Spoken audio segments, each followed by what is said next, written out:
సూర్యాపేట జిల్లాలో కలకలం రేపుతా ఉన్న బీఆర్ఎస్ నేత మధు హత్యకు సంబంధించి పాత కక్షలే హత్యకు దారితీసిన ప్రాథమికంగా పోలీసులు అయితే నిర్ధారణకు వచ్చిన పరిస్థితి. ఆ కోణంలోనే పోలీసులు విచారిస్తున్నారు.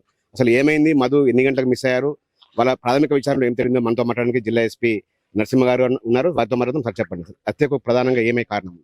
సూర్యాపేట జిల్లా సూర్యాపేట మండలంలో ఎల్కారం గ్రామానికి చెందినటువంటి చింతలపాటి మధు దాదాపు 42 సంవత్సరాలు ఉంటాయి. ఆయన వైఫ్ గతంలో గ్రామ సర్పంచ్గా పనిచేసినారు.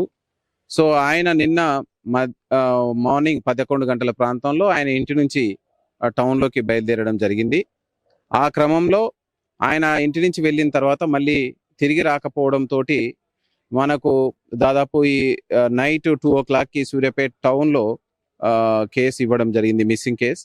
మనం అప్పటికే పోలీసు అలర్ట్ చేయడం జరిగింది. పోలీసు సెర్చ్ చేస్తూ ఉన్న క్రమంలో మనకు సూర్యాపేట నుంచి జనగాం వెళ్ళే దారిలో మనకు కల్వర్ట్ కింద ఒక మూటలో ఒక అనుమానాస్పదం శవం ఉంది అని అంటే ఇమ్మీడియట్లీ మనకి మిస్సింగ్ కేసు ఉంది కాబట్టి మనం యాంటిసిపేట్ చేసి వాళ్ళ బంధువులను పిలిపించడం జరిగింది. వాళ్ళ బంధువులు గుర్తించి అది మధు శవంగా గుర్తించినారు. గుర్తించడంతో ఇమ్మీడియట్లీ మనం ఈ మిస్సింగ్ కేసుని మర్డర్ కేసుకి ఆల్టర్ చేయడం జరిగింది.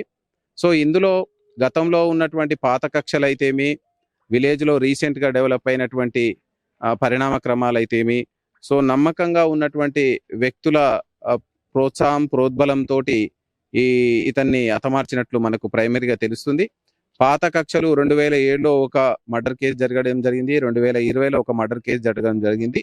ఈ కోణంలో మనం ఏమేమి ఆధారాలు ఉన్నాయి, ఏమేమి లింక్స్ ఉన్నాయి, దీంట్లో ఉన్న నేరస్తులు, దీంట్లో ఉన్న బాధితులు పాత్ర ఏముంది అనేది క్షుణ్ణంగా మనం సైంటిఫిక్గా చూస్తున్నాం, ఫిజికల్గా చూస్తున్నాం, అండ్ టవర్ డేటా ఎనాలిసిస్ చేస్తున్నాం.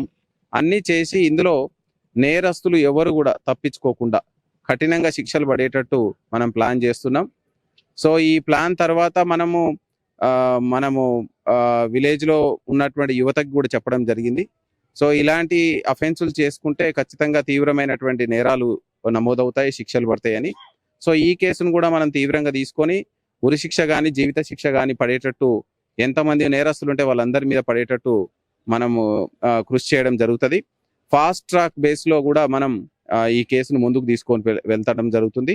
నేరస్తుల పైన పీడీ యాక్ట్ పెట్టడానికి కూడా మనం ఆలోచనలు, ఎందుకంటే పీడీ యాక్ట్కి కొన్ని ప్రొసీజర్స్ ఉన్నాయి కాబట్టి పీడీ యాక్ట్ పెట్టడానికి కూడా మనం ప్రయత్నం చేస్తూ ఉన్నాం.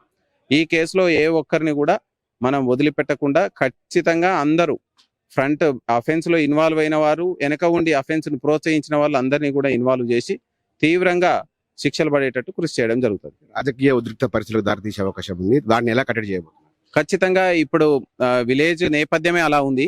సో అక్కడ ఉన్న యువతకు చెప్పడం జరిగింది, మీరు సంయమనంతో ఉండండి, పోలీస్ ఖచ్చితంగా మీకు న్యాయం చేస్తుంది, ఖచ్చితంగా ఇందులో నేరస్తులను పట్టుకొస్తుంది, పట్టుకొచ్చిన ప్రతి ఒక్కరికి శిక్ష పడేటట్టు కనెక్ట్ చేస్తుంది. మీరు చట్టాన్ని చేతిలోకి తీసుకుంటే మళ్ళీ మీ మీద కేసులు నమోదు అవుతాయి కాబట్టి ఆల్రెడీ అక్కడ పోలీసుని మోహరించడం జరిగింది.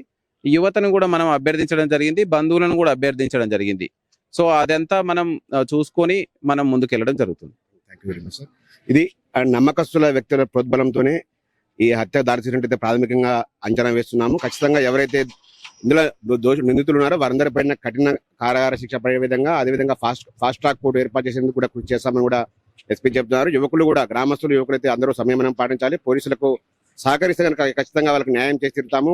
ఏదైతే కుటుంబం ఉందో, ఎవరైతే మృతి చెందిన మధు కుటుంబం, ఖచ్చితంగా న్యాయం జరిగే విధంగా చర్యలు తీసుకుంటామని కూడా ఎస్పీ నరసింహ గారు చెప్తా ఉన్నారు.